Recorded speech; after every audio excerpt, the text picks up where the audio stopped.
Pemirsa masih sibuk membahas mengenai vaksin nih ya, di Kata Dokter hari Sabtu ini ya. Kita masih ngobrol sama Dokter Oki dan tadi berhenti waktu menjelaskan mengenai begini loh pemirsa. Kalau yang namanya imunisasi atau vaksinasi itu misalkan BCG, bukan berarti kita nggak akan kena TBC. Masih bisa kena TBC, tapi yang seperti apa nih kenanya? Tanya sama Dokter Oki. Gimana nih dok? Kan orang selalu mengatakan, wah semua menunggu vaksin, seakan-akan vaksin itu adalah penyelamat ajaib.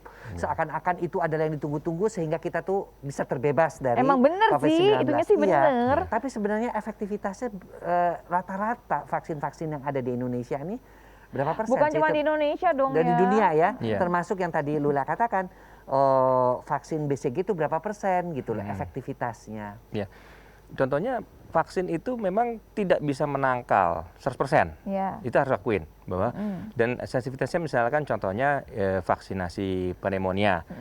Itu pada kelompok usia di atas 50 tahun pun itu angka kejadian pneumonia juga tidak 80% bagus gitu. Biasanya cuma 50% bisa ngejaga.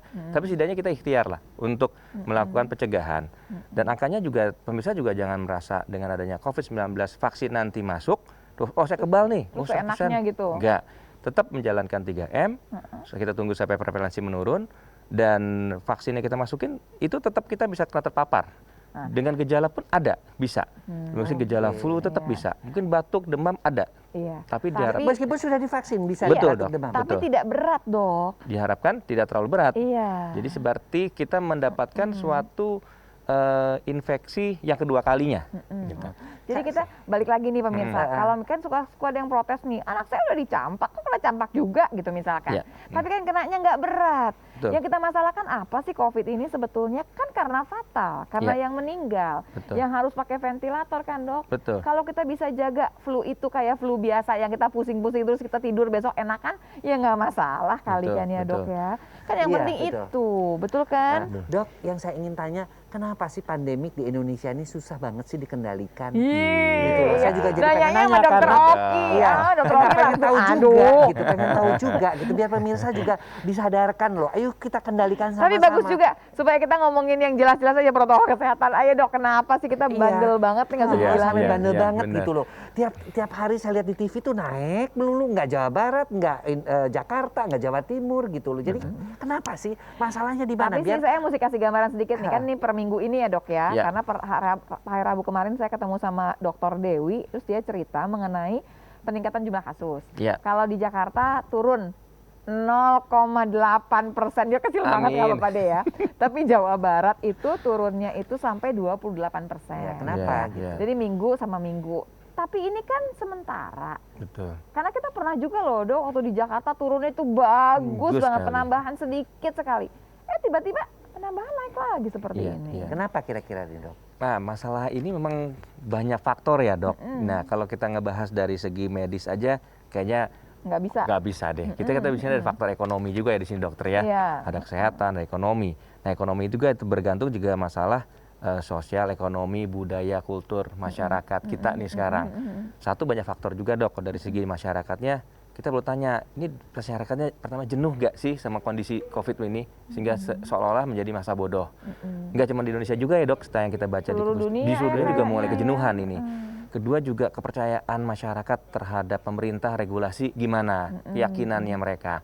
Contohnya seperti beberapa negara tetangga ada yang memang berhasil, memang dia mungkin sangat percaya dengan kekuatan dari regulasi pemerintahnya. Pasrah deh, pemerintah ngasih apa dia ngikutin. Gitu ya. Nah, kalau di sini banyak faktor juga ya, kalau kita lihat ada polemik, ada ini, ada A, ada B, sehingga ya, yang bilang katanya bahwa itu tuh corona tuh itu sih bisa-bisanya aja.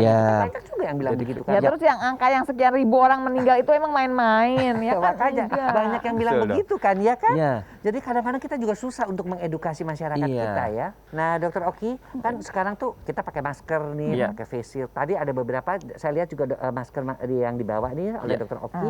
Baru mau ngomongin protokol kesehatan ya. Bagaimana sih protokol kesehatan dan masker yang dianjurkan? Karena banyak juga aku ngeliat ada yang pakai masker yang scuba, ada yang masker kain. Memang si scuba itu cantik-cantik ya, cantik-cantik, lucu gitu gambarnya ya, lucu-lucu, bisa disesuaikan dengan pakaian, warna pakaian. Jadi pertanyaannya jadi gini aja deh dok, sebetulnya masker yang apa sih yang bisa melindungi kita cukup baik? Ya, prinsipnya pemirsa jangan lupa kita cari good mask, bukan nice mask gitu ya. Nice mask, biar cantik, jangan yang cantik ya. Jangan yang cantik, kita cari good. Fungsi-fungsi lebih penting. Nah, memang nomor satu tergantung kita, posisi kita sebagai apa.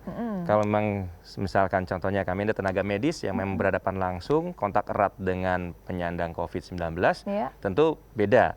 Alat saringan masker yang kita gunakan tentu prinsipnya harus N95. Yang kayak gimana ya, nih seperti dok? ini, saya. Ini yang buat medis. Bisa dilihat ini barang ini yang buat medis. Tutup dulu mereknya ya. Ini medis. Ya. Dan ini juga sama N95 juga, tapi banyak untuk mungkin yang buat karyawan pekerja pabrik. Ini bedanya apa nih dok? Ya, ini sama-sama dengan N95, cuma bedanya ini untuk medis, jadi dia memiliki filter yang lebih bisa memiliki infeksi. Kalau yang dokter Boyke pakai ini N95 juga? Iya. Prinsipnya iya, N95.